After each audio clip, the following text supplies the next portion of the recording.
Before we dive deep into this controversial projection and what it means for the franchise's future, do me a massive favor and hit that like button on the video to help boost this report. And please, drop your name and city in the comment section below. I want to see exactly where the Carolina Panthers fanbase is tuned in from as we approach this critical offseason window. The buzz surrounding the 2026 NFL Draft is already reaching a fever pitch, and my analysis of the latest mock drafts circulating the league suggests a potential strategic disconnect that fans need to be aware of immediately. We are looking specifically at a projection coming from Pro Football Network analyst James Fergazza, who has the Carolina Panthers selecting 16th overall. Now, the exact positioning of that pick is fluid.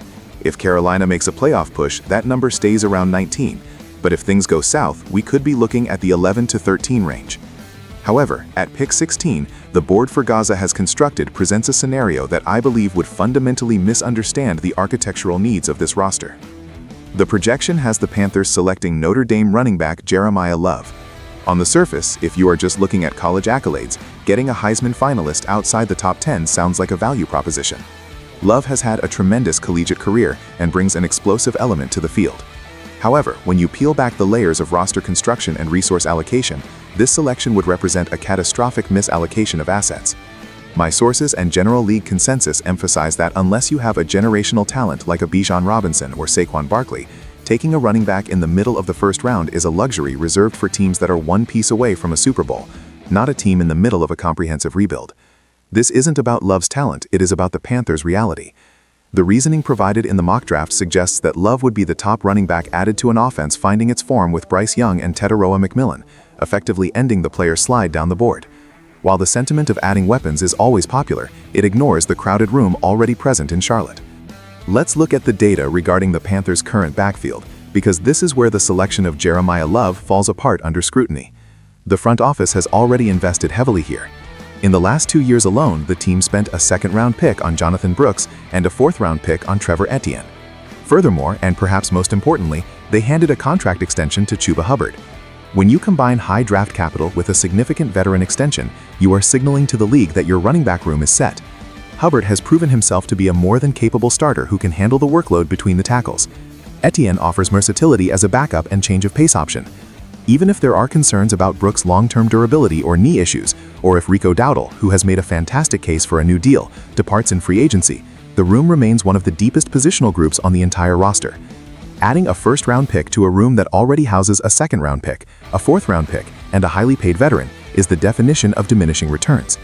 In the modern NFL, you simply cannot allocate that percentage of your salary cap and draft equity to the running back position while other glaring needs exist.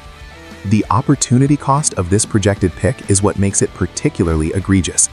By selecting Jeremiah Love at 16, the Panthers would be bypassing premier talent at positions that directly impact the passing game and defensive stability. The mock draft board indicates that by taking Love, Carolina would be passing on Ohio State linebacker Sonny Styles, Clemson cornerback Avion Terrell, and defensive end TJ Parker.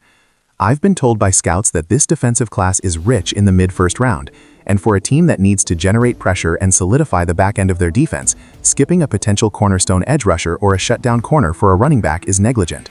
Styles, for instance, offers the kind of range and versatility that modern defenses covet to neutralize tight ends and mobile quarterbacks. Terrell brings elite coverage skills that are essential in a division loaded with receiving talent. To look at those options, players who play premium positions with higher average salaries and longer career shelf lives and choose a running back instead would be a move that sets the rebuild back by years. Furthermore, we have to talk about the philosophy of General Manager Dan Morgan and the current regime. Their stated goal has been to build a bully, to solidify the trenches, and to create a sustainable winning culture. Drafting a running back in the first round when you have gaping holes on the defensive side of the ball contradicts that philosophy. It sends a message that the team is chasing flash over substance. While having the best back in the draft sounds appealing for fantasy football, it does not translate to winning games if your defense cannot get off the field on third down. The running game in Carolina is already efficient. Chuba Hubbard has demonstrated that he can grind out yards, and the offensive line has been constructed to facilitate that.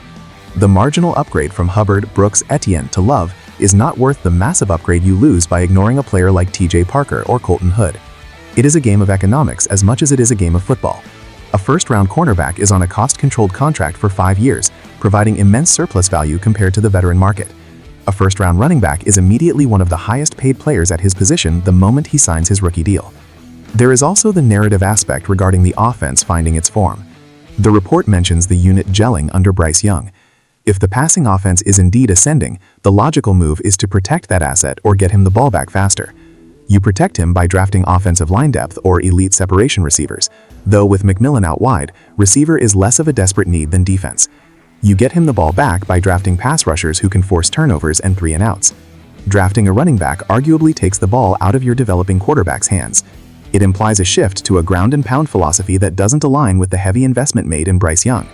If you believe in your quarterback, you build the ecosystem around him that allows him to throw, not a system that relies on a first-round running back to carry the offense.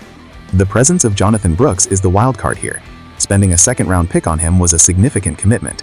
To draft over him just 2 years later without giving him a full runway to succeed would be an admission of failure by the front office, something I don't see them doing this early in his career. Ultimately, while mock drafts are exercises in speculation, they highlight the dangers of drafting based on best player available regardless of roster context. Jeremiah Love is undeniably talented. He will likely be a star in this league, but he cannot be a star in Carolina under the current circumstances without cannibalizing the value of the assets already on the roster. The Panthers need to be disciplined. They need to look at the board at pick 16 or 19 or wherever they land and identify the players who change the geometry of the game on defense. They need edge rushers who demand double teams. They need linebackers who can cover sideline to sideline. They do not need a fourth capable running back, regardless of how prestigious his collegiate resume is. The rebuild is fragile. One bad first-round pick can ripple through the roster for a half-decade. We have seen this franchise make missteps before, and correcting course requires strict adherence to positional value and long-term planning. This specific mock draft scenario serves as a perfect cautionary tale for the upcoming draft season. It illustrates exactly what the Panthers should not do. With Hubbard extended, Brooks developing, and Etienne providing depth, the open for business sign on the running back room should be turned off. The focus must remain on the defensive front seven and the secondary. I want to hear your thoughts on this specific projection. If Jeremiah Love is on the board at 16, and the top edge rushers are also there, are you taking the Heisman finalist running back, or are you sticking to the trenches? Drop your answer in the comments right now.